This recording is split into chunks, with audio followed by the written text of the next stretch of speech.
La expulsaron de su pueblo. La mía me expulsó del mío. Y el desierto fue testigo de lo que el mundo de los hombres no supo entender. Nunca pensé que volvería a ver ese rostro. Nunca pensé que alguien cruzaría 300 kilómetros de tierra sin misericordia para buscar a un hombre al que el mundo le había dado la espalda.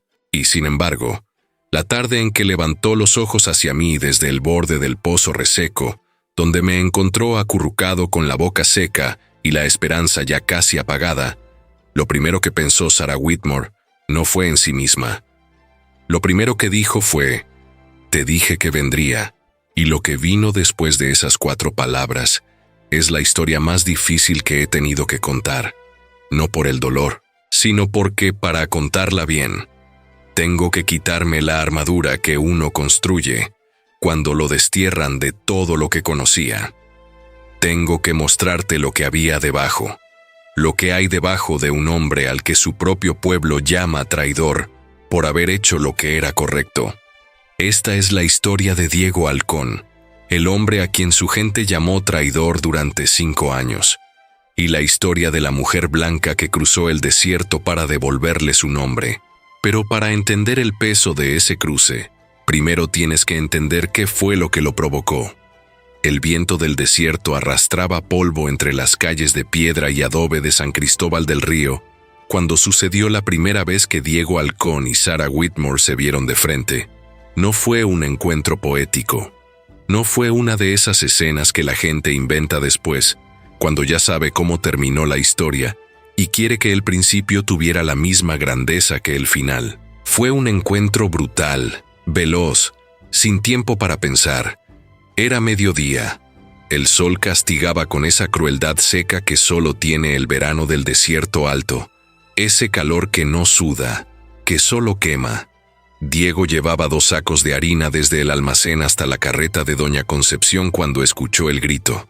Agudo, cortado a la mitad como si alguien lo hubiera interrumpido con la mano. El tipo de grito que el cuerpo reconoce antes de que la mente lo procese. Soltó los sacos y corrió. Pero antes de seguir el rastro de esta historia, quiero hacer una pausa. El mundo es grande y está lleno de gente que conoce este peso del que voy a hablar. El peso de hacer lo correcto en el momento incorrecto. El peso de elegir el bien cuando el bien tiene un precio que no pediste pagar. ¿De qué rincón de este mundo me estás escuchando esta noche? ¿Dónde estás tú, del otro lado del fuego? En México, en Colombia, en el Perú, en Chile, en Venezuela, en Argentina. En algún pueblo de Centroamérica donde todavía cuentan historias al aire libre. En una ciudad grande con millones de personas alrededor, o en algún lugar pequeño donde todo el mundo se conoce, como en San Cristóbal del Río, donde todo el mundo sabía el nombre de Diego Halcón y lo pronunciaban de manera muy diferente después de esa tarde.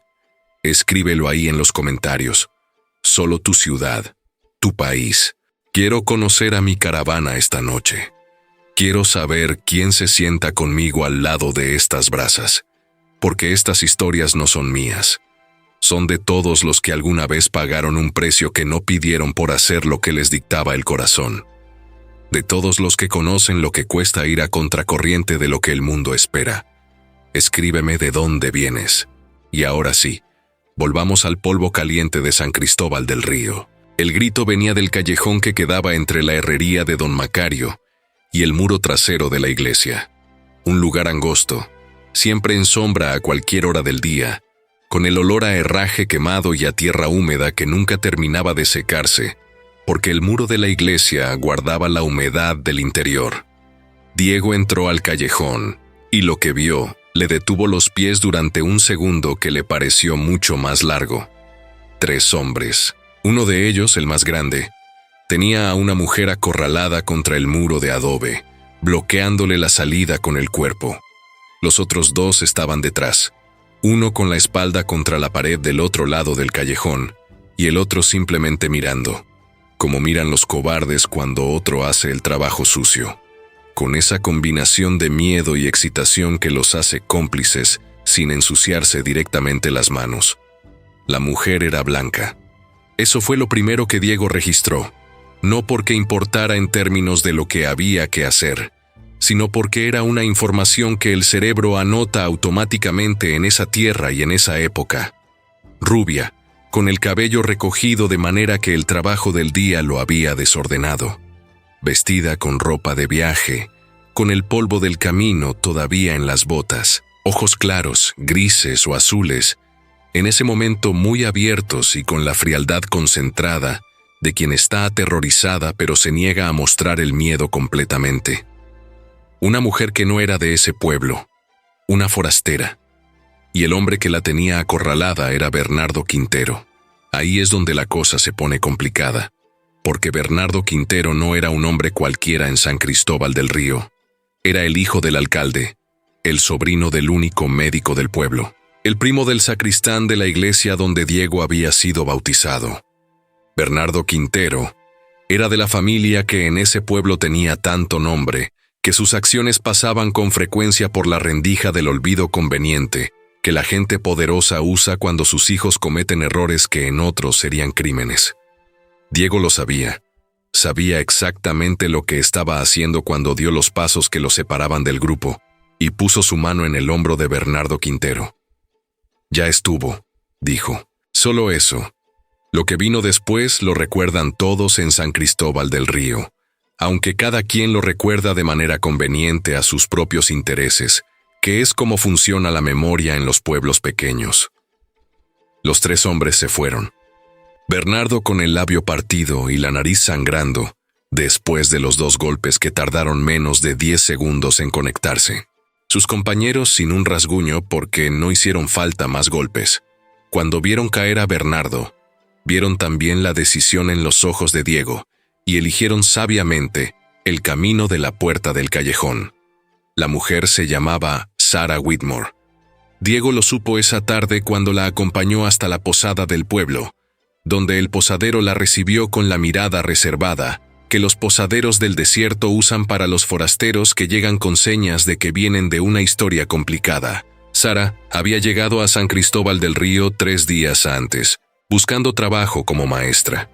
El gobernador nuevo de la región había enviado una circular a todos los pueblos del norte, ofreciendo plazas educativas, y ella había respondido. Era de un pueblo al noreste, donde la sequía había sido tan severa los últimos años que la escuela donde ella enseñaba había tenido que cerrar junto con la mitad del pueblo. Había cruzado 4 días de camino para llegar, sola, sin familia en la región, sin nadie que la esperara ni nadie que la conociera, solo con sus papeles de maestra, sus 2 maletas de ropa y libros, y la determinación de alguien que no tiene otra opción que seguir adelante.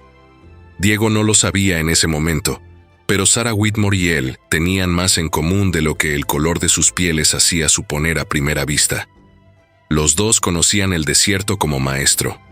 Los dos sabían lo que era llegar a un lugar nuevo sin que nadie los conociera con bondad. Los dos cargaban un pasado que tenían que dejar atrás para poder respirar. Pero eso vendría después. En ese momento, Diego se limitó a asegurarse de que llegara al posada sin tropiezos. Le dijo el nombre del médico del pueblo para que le revisaran un moretón en el brazo que había recibido antes de que él llegara, y se despidió con la cortesía seca del hombre de campo que sabe cuándo su presencia ya no es necesaria. Y se fue a su trabajo, pensando que eso era todo. No, escucha bien, porque la vida en los pueblos pequeños no funciona así. Al día siguiente, todo San Cristóbal del Río sabía lo que había pasado en el callejón. Así pasan las cosas en los lugares donde todos saben el nombre de todos. La historia viajó de boca en boca con la velocidad que tienen los chismes, cuando hay algo de sangre involucrado y un nombre importante mencionado. Y como siempre pasa con las historias que viajan de boca en boca, cada versión fue perdiendo algo, o ganando algo dependiendo de quién la contaba y qué le convenía que se entendiera. La versión que llegó a la familia Quintero fue, previsiblemente, la menos parecida a lo que realmente ocurrió. En esa versión, Diego Halcón había golpeado a Bernardo Quintero sin provocación.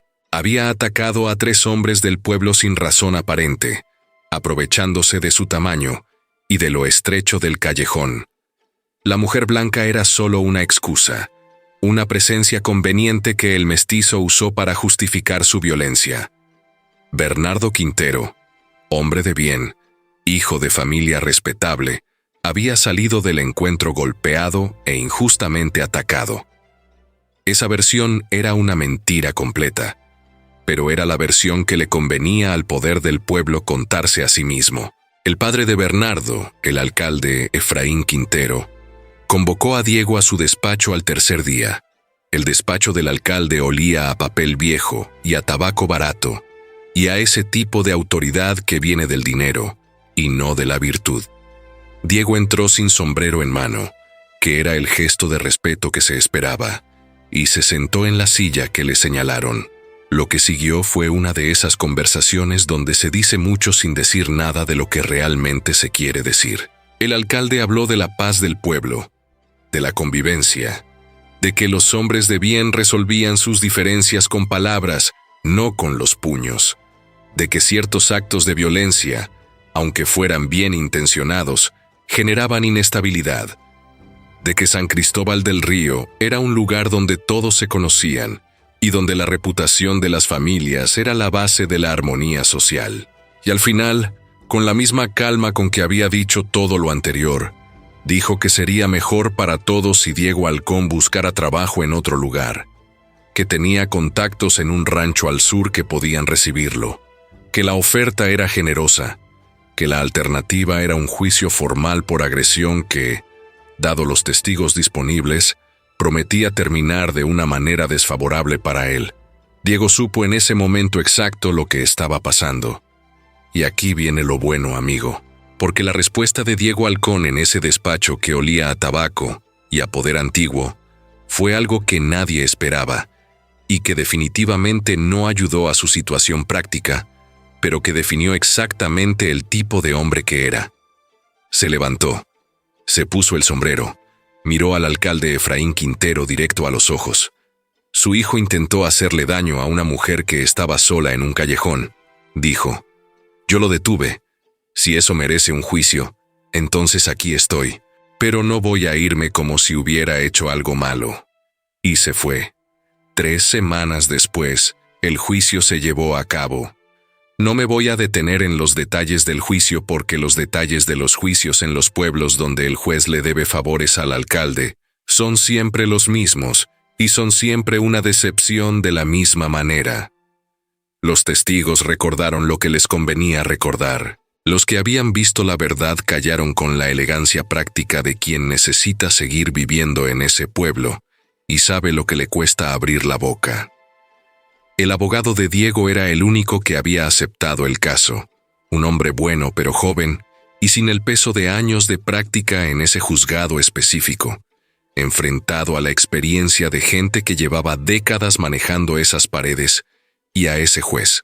El veredicto fue culpabilidad por alteración del orden y agresión. La sentencia fue destierro de San Cristóbal del Río por un periodo de 5 años, con prohibición de regresar bajo amenaza de cárcel. Diego Halcón tenía 28 años cuando lo desterraron. Y en ese momento, me parece importante contarte algo sobre lo que significa el destierro de un pueblo. No el exilio legal, no los papeles firmados por un juez. El destierro real, el que ocurre en el corazón de las personas que te conocen, y que al día siguiente de la sentencia, ya no te conocen de la misma manera.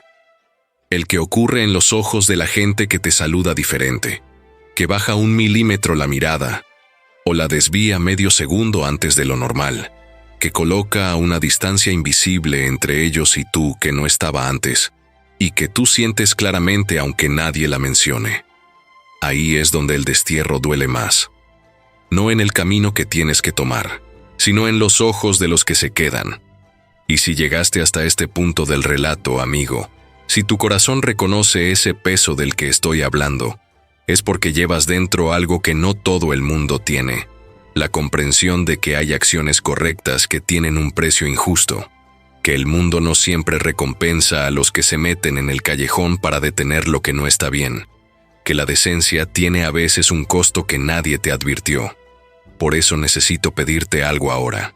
Si esta historia te está moviendo, Si sientes el peso de esta injusticia, únete a nuestra caravana, suscríbete y activa esa campana. Aquí al lado de este fuego, no dejamos a nadie atrás. Cada vez que tengo una nueva historia del desierto, de esas historias que hablan del honor que no se negocia y de la verdad que siempre termina por abrirse camino, te aviso cuando la campana está encendida. Y créeme que tengo muchas. Historias de hombres y mujeres que eligieron lo correcto en el momento incorrecto y que el tiempo terminó por vindicar. Historias que necesitan ser contadas al lado de un fuego como este. Suscríbete, activa esa campana. Y ahora déjame contarte a dónde fue Diego Halcón cuando los dejó atrás. Y lo que pasó con Sarah Whitmore en San Cristóbal del Río después de que él se fue. Porque esa es la parte que nadie esperaba. Diego Halcón tenía raíces en dos mundos, como le pasa a los mestizos de esas tierras.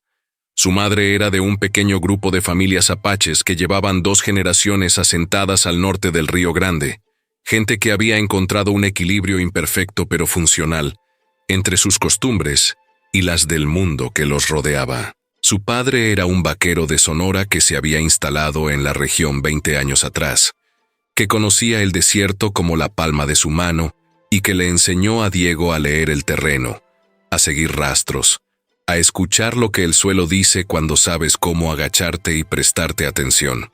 Con esas 2 herencias, Diego sabía sobrevivir en el desierto mejor que la mayoría de los hombres que él conocía. Lo que no sabía hacer, y lo que el destierro le iba a enseñar a la fuerza, era sobrevivir en la soledad. Esa es una habilidad diferente, más difícil. El desierto da agua si sabes buscarla, y da comida si sabes rastrearla. Pero el silencio del hombre que camina solo, que duerme solo, que amanecer y se duerme sin otra compañía que sus pensamientos, ese silencio es un maestro cruel que no da tregua. Diego fue hacia el norte, no porque tuviera una dirección concreta, sino porque el norte era la dirección que más se alejaba de San Cristóbal del Río, y en los primeros meses del destierro, esa era la única lógica que le funcionaba: alejarse. Puso distancia entre él y ese pueblo, entre él y ese juzgado que olía a polvo y a injusticia, entre él y los ojos de la gente que lo conocía, y que después del juicio ya no lo conocía de la misma manera. Trabajó en 3 ranchos diferentes durante el primer año. En el primero, un mes antes de que el capataz descubriera de dónde venía y decidiera que los problemas con la familia Quintero no eran de su interés. En el segundo, 4 meses de buen trabajo con ganado y cercas y pozos, hasta que una carta del alcalde de San Cristóbal llegó al propietario del rancho recomendando precaución. En el tercero, 7 meses, los mejores del primer año, en un rancho chico al norte de Chihuahua, donde el dueño era un hombre viejo que había visto demasiado para dejarse impresionar por cartas de alcaldes de pueblos lejanos. Pero al final de los 7 meses el viejo ranchero murió, y su familia vendió la propiedad, y Diego tuvo que seguir.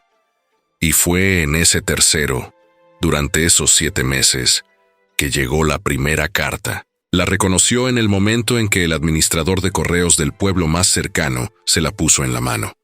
No porque conociera la letra, que era ordenada y precisa, de alguien que había estudiado a escribir bien y lo aplicaba, sino por algo en la manera en que el administrador la sostenía, con esa deferencia sutil que la gente tiene con las cartas que perciben como importantes. Como si el papel mismo transmitiera el peso de lo que contenía. La abrió esa noche en el catre del rancho, con el farol a un lado y el viento del norte golpeando suavemente el techo de lámina. «Mi nombre lo sabe ya», comenzaba la carta. «Soy Sarah Whitmore, la mujer del callejón. Necesito decirle cosas que no pude decirle antes del juicio, porque cuando fui a hacerlo, ya se lo habían impedido. Y porque las cosas que tengo que decirle merecen papel y letra, no la prisa de un pasillo de juzgado». Diego leyó la carta entera 2 veces, la segunda más despacio que la primera. Sarah le contaba lo que había intentado hacer. Había ido al juez 3 días antes del juicio a ofrecer su testimonio. El juez la había recibido con cortesía extrema y la había escuchado con paciencia visible. Y al final le había explicado que el caso era de alteración del orden público, que no involucraba a terceros directamente, y que su testimonio, siendo el de una forastera sin raíces en el pueblo y sin peso en la comunidad local, no tenía el valor jurídico que ella esperaba que tuviera. Había ido también al periódico regional, un semanario que se imprimía en la ciudad más cercana. El editor la había escuchado con interés aparente y le había dicho que iba a investigar. La investigación nunca llegó al papel. Había hablado con el médico del pueblo, el mismo tío de Bernardo Quintero, que le había revisado el brazo y que había sido cordial y competente en su trabajo.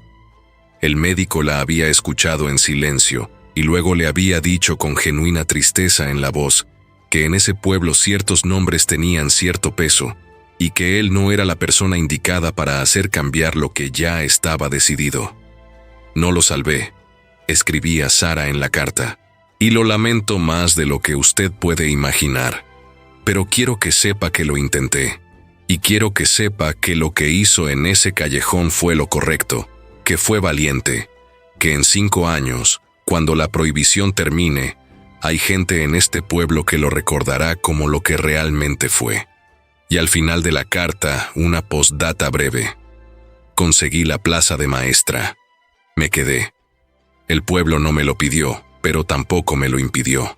Y hay niños aquí que necesitan aprender a leer, que es lo único que sé hacer bien». Diego Halcón leyó esa postdata 4 veces, y aquí es donde necesito que prestes mucha atención, amigo. Porque lo que esa última línea le dijo a Diego no fue lo que le decía la mayoría de las personas en su vida. La mayoría de las personas, cuando te han fallado en algo importante, cuando no pudieron hacer lo que querían hacer para ayudarte, se van, se alejan, ponen distancia. No porque sean malas personas, sino porque la distancia es más fácil que cargar la incomodidad de haberte quedado cortos. Sarah Whitmore no se fue. Se quedó. En el pueblo donde su presencia era incómoda para gente poderosa. En el lugar donde su nombre estaba asociado al evento que había resultado en el destierro de Diego. Donde Bernardo Quintero seguía viviendo, y ella tenía que cruzárselo en las calles. Donde el alcalde la miraba con la frialdad educada que los hombres de poder usan para recordarle a alguien su lugar. Se quedó porque había niños que necesitaban aprender a leer. Eso era todo. Diego respondió la carta. Fue la primera carta que escribía en años, desde la muerte de su madre, y le costó más de lo que esperaba encontrar las palabras correctas. No porque no tuviera nada que decir, sino porque tenía demasiado y no sabía bien qué era lo apropiado de todo eso. Le agradeció el intento. Le dijo que sabía que ella lo había intentado y que eso importaba. Le preguntó, porque la curiosidad era genuina, cómo estaban los niños de la escuela. Y así comenzó el intercambio de cartas que duró 4 años. No te voy a leer cada carta, pero te voy a decir lo que construyeron esas cartas en el espacio de 4 años, porque lo que construyeron es la parte más importante de esta historia, la raíz de todo lo que vendría después. Construyeron conocimiento real, del tipo que no viene de los encuentros cortos ni de las impresiones iniciales, del tipo que viene de leer despacio lo que alguien escribe cuando tiene tiempo y silencio, y la distancia que le permite decir cosas que no diría cara a cara. Diego aprendió que Sarah Whitmore había llegado al desierto huyendo de algo también, aunque su huida era diferente a la de él. Había crecido en una familia que esperaba de ella cosas que no coincidían con lo que ella era. Un matrimonio que le habían propuesto 3 veces con 3 hombres distintos, cada uno más conveniente para la familia que para ella. Una madre que no entendía por qué su hija quería enseñar en escuelas de pueblo en vez de bordar manteles en una casa de ciudad. Un mundo donde el tamaño de su ambición no cabía en el espacio que le habían asignado. Y Sara aprendió que Diego Halcón llevaba dentro una soledad mucho más vieja que el destierro. Una soledad que venía de crecer en el espacio entre 2 mundos, ninguno de los cuales lo reclamaba completamente. Del hombre que es demasiado mestizo para los puristas de un lado y demasiado mestizo para los puristas del otro, del hombre que aprendió a moverse en las grietas entre las dos identidades, porque no le quedaba otro lugar. Las cartas también construyeron algo más, algo que los dos, si alguien les hubiera preguntado directamente, habrían nombrado de manera diferente por razones distintas. Diego por honestidad consigo mismo. Llamó a eso por su nombre desde el principio, aunque no lo escribió hasta mucho después. Sara por las mismas razones que tiene cualquier persona para no nombrar algo que aún no sabe si puede sobrevivir al nombre. Pero lo que era lo que era. Y lo que era cambió cuando llegó la quinta carta del quinto año, la que rompió el patrón. La que no llegó desde San Cristóbal del Río, llegó desde el camino. Era más corta que las otras, apenas media página, con la letra más apretada que de costumbre, como de alguien que escribe deprisa o con el papel en malas condiciones. Venía de un pueblo a 4 días de distancia de donde Diego estaba en ese momento, al sur. La fecha era de una semana atrás. Me fui del pueblo. Tuve que irme. No por lo que tú crees. Te explico cuando te encuentre. Voy hacia el norte. Sé más o menos dónde estás. Espérame. Nada más. Diego la leyó 3 veces. Luego guardó el papel en la camisa y fue a ensillar el caballo. No iba a esperar. Iba a ir a buscarla. Pero el desierto es el desierto. Y el desierto tiene sus propias reglas, sus propios tiempos, sus propias opiniones sobre los planes de los hombres. Y lo que pasó en los siguientes 5 días antes de que se encontraran fue una prueba del tipo que el desierto pone cuando quiere saber de qué están hechos los que se atreven a cruzarlo. Y ahora necesito pedirte algo importante, amigo. Si llegaste hasta aquí, si tu corazón está en ese desierto con Diego buscando a Sara, y con Sara buscando a Diego, si sientes el peso de estos 2 mundos que se buscan en la tierra más dura que existe, escribe en los comentarios estas palabras. El desierto une lo que el mundo separa. Solo eso. Porque en este mundo hay mucha gente que conoce esta distancia de la que hablo, no la del desierto de tierra y sol. La distancia que ponen entre las personas, los nombres diferentes, las historias diferentes, los colores diferentes, los mundos diferentes de los que cada uno viene. La distancia que el miedo y el poder y los prejuicios de los pueblos pequeños y los pueblos grandes construyen entre quienes se habrían entendido mejor que a nadie si el mundo les hubiera dejado. ¿Conoces a alguien que está pagando el precio de cruzar esa distancia? ¿Alguien que eligió lo correcto y está pagando un costo que no merecía? Mientras sientes el peso de esta historia, toma este video y mándalo a esa persona. Por WhatsApp, por las redes, de la manera que sea. Estas historias no son para guardarlas, son para pasarlas de mano en mano en el camino, como se pasaron siempre. Y ahora, déjame contarte lo que pasó en ese desierto, porque la cosa se puso fea antes de ponerse buena. Diego salió al amanecer. La carta le decía que Sara venía desde el sur, que sabía más o menos dónde encontrarlo. Eso significaba que estaba usando la información de las cartas para trazar una ruta. Pero, más o menos, en el desierto alto del norte, es una distancia que puede costar muy caro. Había llovido 2 semanas antes. No mucho, pero suficiente para convertir ciertos tramos del camino del sur en lodazal espeso que hacía lento el avance de cualquier vehículo. Y suficiente para que los arroyos que normalmente cruzaban secos en ese tiempo del año llevaran agua sucia y rápida, del tipo que puede voltear una carreta o ahogar un caballo si el jinete no la respeta. Diego sabía todo eso. Sabía exactamente qué partes del camino del sur podían estar en problemas después de la lluvia. Conocía cada quebrada, cada cruce, cada lugar donde el terreno traicionaba a quien no lo conocía bien. Y mientras cabalgaba hacia el sur con el sol pegándole en la espalda, fue viendo los signos. Huellas de ruedas en el barro que se metían por la ruta del río seco, que era el camino más corto pero el más peligroso después de lluvia. El rastro de alguien que no sabía que ese camino en esas condiciones era una trampa. El tercer día encontró la carreta. Estaba volcada en el borde de un arroyo que había bajado con más fuerza de lo que parecía desde la orilla, y que había arrastrado la rueda trasera izquierda cuando el suelo cedió. El caballo, un animal robuano de color café, estaba parado a unos metros, todavía atado a las varas de la carreta volcada, comiendo hierba del borde del arroyo, con la indiferencia práctica de los caballos frente a los desastres humanos. Pero no había nadie en la carreta ni alrededor de ella. Diego bajó del caballo y examinó el terreno. La habilidad que su madre le había enseñado desde niño, la de leer la tierra como se lee una página, le dijo varias cosas en el espacio de pocos minutos. El accidente había ocurrido cuando menos 12 horas antes, probablemente más. Una persona sola había salido de la carreta. Las huellas en el barro iban hacia el noreste, hacia las rocas. 2 pisadas derechas, 2 pisadas izquierdas, pero el patrón tenía una irregularidad.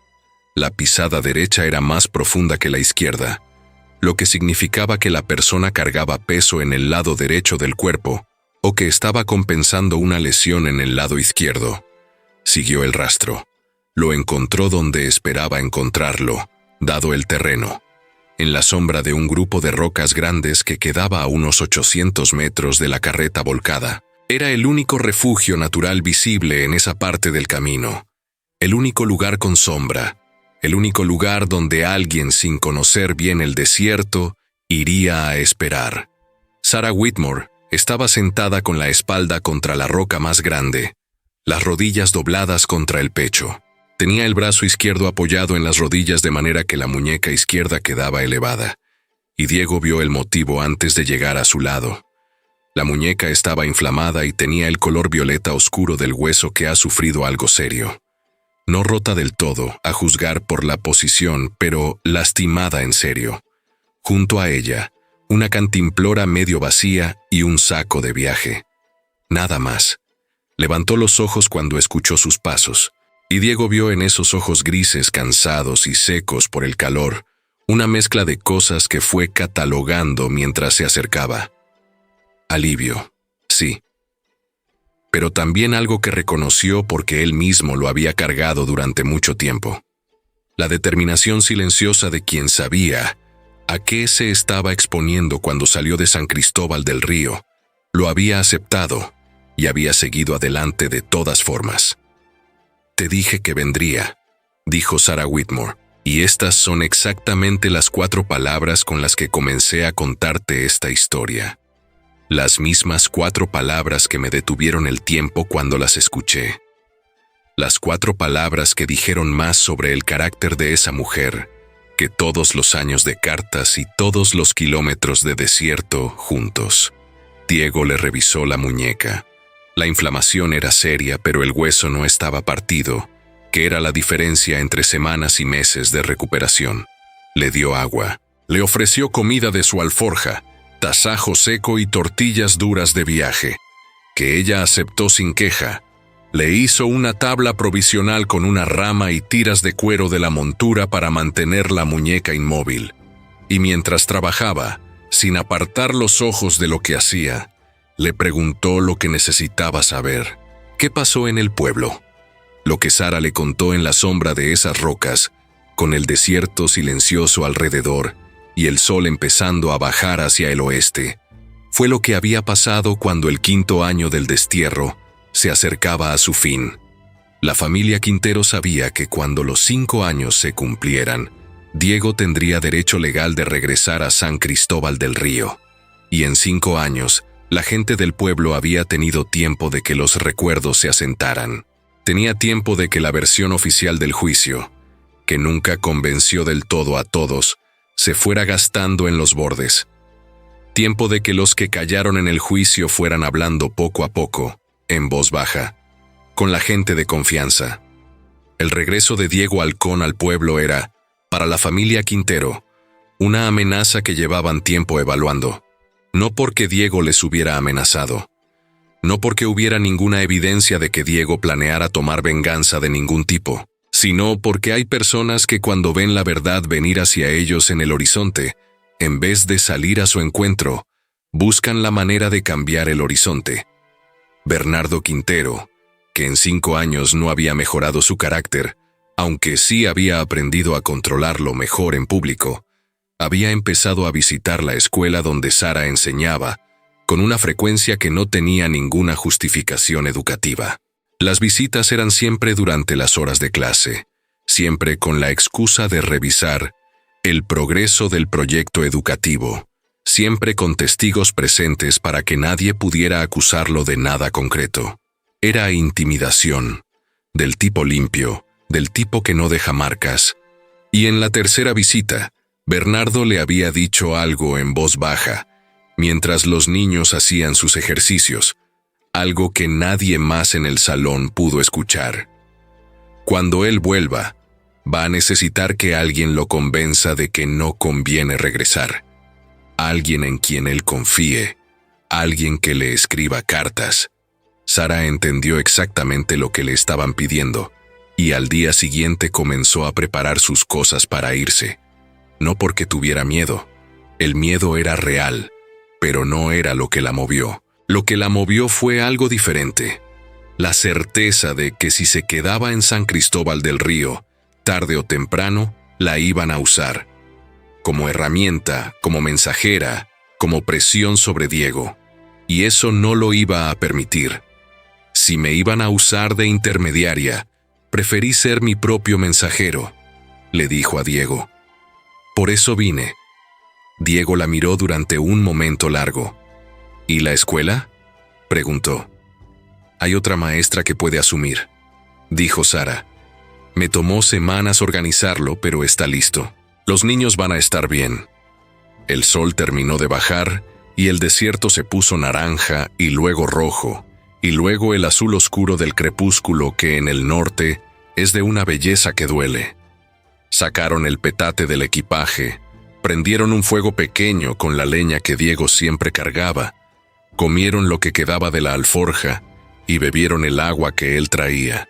Y hablaron, como habían hablado en las cartas durante 4 años, pero ahora con las voces reales, con los silencios reales, con la diferencia enorme que hay entre leer las palabras de una persona y escucharlas en la voz que les pertenece.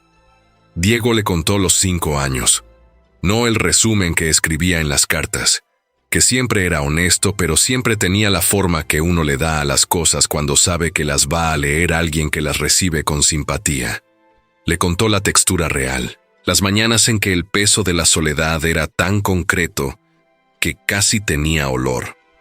Las noches en que el silencio del desierto, que de día era compañía, de noche era otra cosa. Los momentos en que había mirado hacia el sur y calculado cuánto tiempo tardaría en llegar a San Cristóbal del Río, ignorando el destierro, y lo que lo había detenido no era el miedo a la cárcel, sino algo diferente. ¿Qué te detuvo?, preguntó Sara. No quería regresar como el que lo ignoró todo, dijo Diego. Quería regresar con la cabeza en alto, como alguien que cumplió lo que le pusieron enfrente, aunque fuera injusto. Hay una diferencia. Sara entendió eso. Lo reconoció en sus propias razones para haberse quedado 5 años en un pueblo donde su presencia era incómoda para la gente con poder. Hay personas que cuando el mundo les pone una prueba injusta, la cumplen de todas formas. No por sumisión, por una especie de dignidad intacta que se niega a doblarse aunque todo a su alrededor esté empujando. Son esas personas las más difíciles de quebrar. Y también las más difíciles de encontrar. Al amanecer del día siguiente regresaron al lugar de la carreta volcada. Diego pasó 2 horas arreglando lo que podía arreglarse. La rueda había sufrido pero seguía funcional. El eje estaba intacto. Volvieron a poner la carreta en posición correcta con el caballo de Diego como fuerza de tracción adicional. No iba a ser rápido, pero iba a moverse. Cabalgaron durante 4 días hacia el norte, sin prisa forzada. La muñeca de Sara necesitaba descanso, y ellos necesitaban el tiempo. No todo el tiempo para hablar, que también, sino el tiempo para estar presentes en el mismo espacio, sin que la distancia de las cartas los separara, para descubrir lo que uno descubre de una persona solo cuando la tiene al lado en el silencio, cuando la ve tomar decisiones pequeñas, cuando escucha cómo responde al desierto, cuando nota si el tipo de quietud que tiene en los momentos difíciles es compatible con el tipo de quietud que uno mismo necesita. Lo era. El quinto día de viaje llegaron a un pueblo pequeño llamado Agua Serena, que era exactamente lo que su nombre prometía. Un lugar con un manantial real y árboles de verdad, y la sensación de que el desierto aquí había decidido ser un poco menos implacable que en otras partes. Había un médico que le revisó la muñeca a Sara y confirmó lo que Diego había estimado. Lastimada seria pero no rota, vendaje firme y reposo.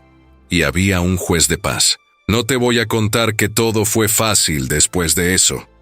No lo fue, nunca lo es. Regresaron a San Cristóbal del Río cuando el plazo del destierro se cumplió. La familia Quintero seguía siendo la familia más poderosa del pueblo. Bernardo Quintero seguía siendo el hijo del alcalde. El juez que había dictado el veredicto había muerto de enfermedad el año anterior, pero el sistema que lo producía seguía igual. Lo que había cambiado era Diego, no en el sentido de que el destierro lo había suavizado, en el sentido de que 5 años de soledad, y de trabajo, y de cartas, y de pensar en silencio, le habían dado claridad sobre qué batallas valía la pena dar, y de qué manera. La rabia que tenía cuando salió del pueblo era rabia joven, caliente, directa. La que trajo de vuelta era algo más frío y más preciso. Fue al juzgado el primer día, con 3 papeles que había conseguido durante los 5 años. Un testimonio de la persona que había estado en el callejón ese día y que en su momento no habló por miedo. Un comerciante que se había mudado a otro pueblo y que ya no tenía nada que perderle a la familia Quintero. Una declaración firmada del arriero que había llevado a los testigos de la defensa al juzgado la noche anterior al juicio y que había escuchado la conversación en que alguien les instruía sobre lo que debían o no debían recordar. Y una carta del gobernador regional que en 5 años había sobrevivido políticamente y que había desarrollado el hábito de revisar ciertos casos que la nueva administración consideraba irregulares. El nuevo juez, un hombre llegado de la capital 2 años atrás sin deudas de favores en ese pueblo específico, leyó los 3 documentos con la atención de alguien que todavía creía que la ley tenía que significar algo para ser ley. La rehabilitación del caso de Diego Halcón tardó 6 meses en completarse formalmente. 6 meses de trámites y de papeles y de audiencias. Pero el veredicto original fue revocado. El registro oficial fue corregido. El nombre de Diego Halcón quedó limpio en los libros del juzgado de San Cristóbal del Río. Bernardo Quintero nunca enfrentó un juicio por lo que había intentado hacer en el callejón ese mediodía de verano. La justicia tiene sus límites y sus plazos, y los de ese caso ya habían corrido. Eso es una de las verdades difíciles de estas historias. No siempre hay justicia completa. No siempre el que la hizo la paga en la misma moneda. Pero hay otra clase de justicia, más lenta, más difícil de ver, la que viene en los ojos de la gente del pueblo cuando empiezan a cambiar la manera de mirar a un hombre. Cuando los que callaron en el juicio y que lo sabían bien desde siempre, empiezan a poder mirarlo de frente otra vez, con algo que se parece a alivio y a vergüenza al mismo tiempo. Esa es una justicia que no viene del juzgado, que no tiene sello ni firma, pero que un hombre que perdió 5 años de su vida pagando por hacer lo correcto, siente de manera tan real como cualquier papel oficial. Diego y Sara se instalaron en San Cristóbal del Río, no como acto de desafío, aunque los que los miraban mal así lo quisieran interpretar, sino porque ese pueblo era el único que Diego conocía como hogar, aunque le hubiera cobrado demasiado, y porque Sara había dejado 4 años de su vida enseñando en esas calles, y conocía a cada familia que había mandado un hijo o una hija a su salón, y eso no era algo que se abandona fácil. Hubo miradas, hubo palabras en voz baja, hubo gente que se cambió de acera cuando los vio caminar juntos. El mundo tiene sus propios tiempos para aceptar lo que no encaja en sus categorías, y el mundo de San Cristóbal del Río no era diferente en eso del resto del mundo. Pero también hubo otras cosas. Hubo la familia García, que tenía 4 hijos en la escuela de Sara, y que la primera vez que Diego pasó frente a su casa, el padre salió a la puerta y le tendió la mano sin decir nada, con esa silencia honesta que vale más que los discursos. Hubo los viejos que se acercaban a Diego en el mercado, con la discreción de los que nunca perdieron la certeza, pero que tardaron en encontrar el momento de decirla. Hubo los niños de la escuela que no hacían distinción ninguna entre los mundos de donde venían sus maestras y los de donde venía el hombre que las acompañaba. Y hubo una tarde en que Diego pasó por la plaza principal y miró la estatua, y ya no sintió lo que había sentido cuando la vio por primera vez de joven. Esa mezcla de admiración y confusión frente a los que tienen suficiente poder para hacerse esculpir en piedra mientras viven. Sintió algo diferente. Una especie de compasión distante por todos los que creen que el poder es la única forma de dejar huella, que la única manera de que el mundo te recuerde es construir cosas suficientemente pesadas como para que no puedan moverse. El nombre de Diego Halcón no estaba en piedra en ninguna plaza, pero el nombre de Diego Halcón lo decían los niños que aprendieron a leer en la escuela de San Cristóbal del Río. Lo decían los que cruzaban el desierto y necesitaban un guía que conociera cada camino, cada pozo, cada señal del cielo. Lo decían los que habían visto lo que pasó en ese callejón y que siempre lo habían dicho en voz baja y que con el tiempo lo fueron diciendo en voz más alta. Los nombres que importan no se esculpen, se dicen, y así termina esta historia.